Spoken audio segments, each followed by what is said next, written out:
देखियो पाहुन सब आयल छथिन, हुनका सबके लेल एकटा स्वागत गीत। धन धन जागल भाग है,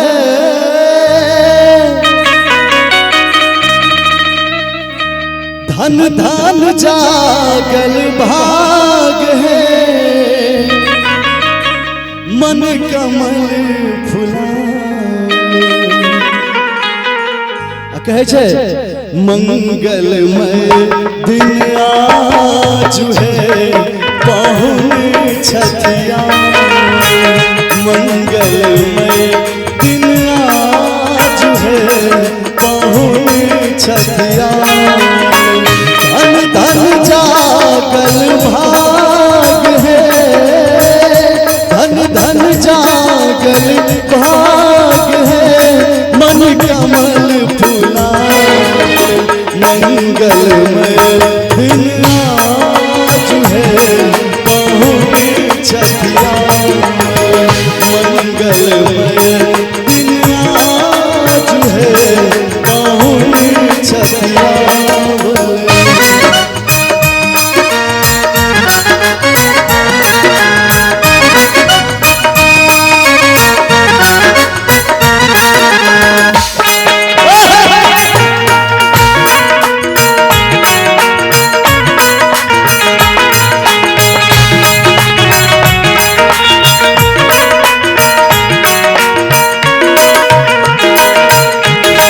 मंगल घट सावर सजाए,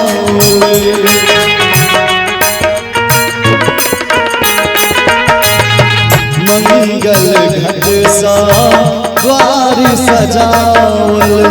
कंचन दिया हम बारी लावल, गाथल हार गुलाब के, गाथल हार गुलाब के, इनका पहिरा। मंगलमय दिन आज है, पाहुन छठिया। मंगलमय दिन आज है, पाहुन छठिया।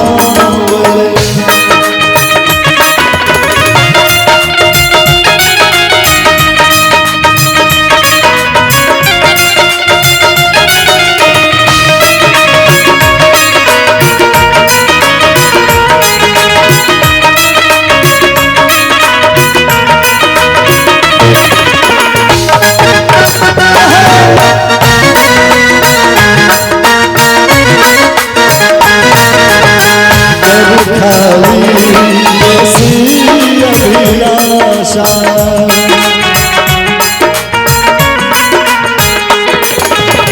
कर खाली बेसी अभिलाषा, धान में अगबे आशा।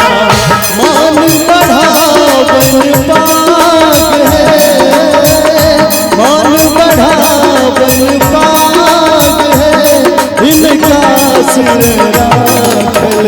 मंगलमय दिन आज है, पाहुन छठिया। मंगलमय दिन आज है, पाहुन छठिया।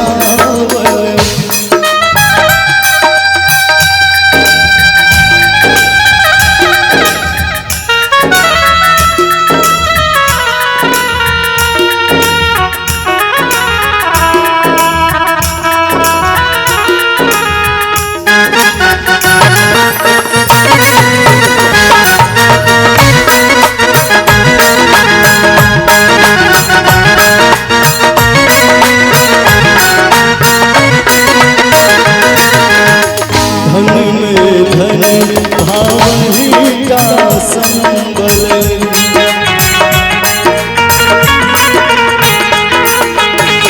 धन में धन भावही का संबल। भग स्नेह मन ही मन केवल, घर के अनुपम साथ है, घर के अनुपम साथ है। भोजन में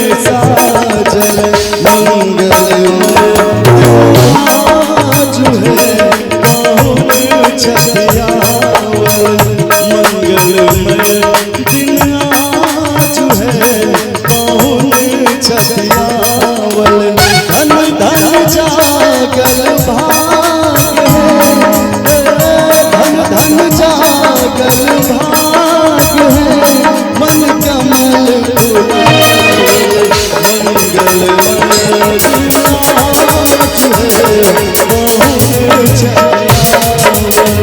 मंगल